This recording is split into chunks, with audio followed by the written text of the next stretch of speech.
Hello everyone. In this video, I'll show you how to install texture packs in Minecraft.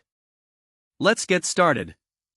First, open your web browser. Go to a trusted website, such as CurseForge. Find the texture pack you want. Make sure it matches your Minecraft version. Then click Download. Once the download is complete, open Minecraft.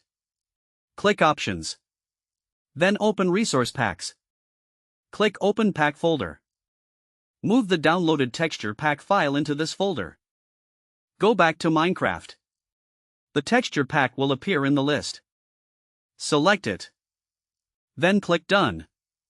Your texture pack is now installed and ready to use. If you want to find more texture packs, check out our other Minecraft videos. That's it.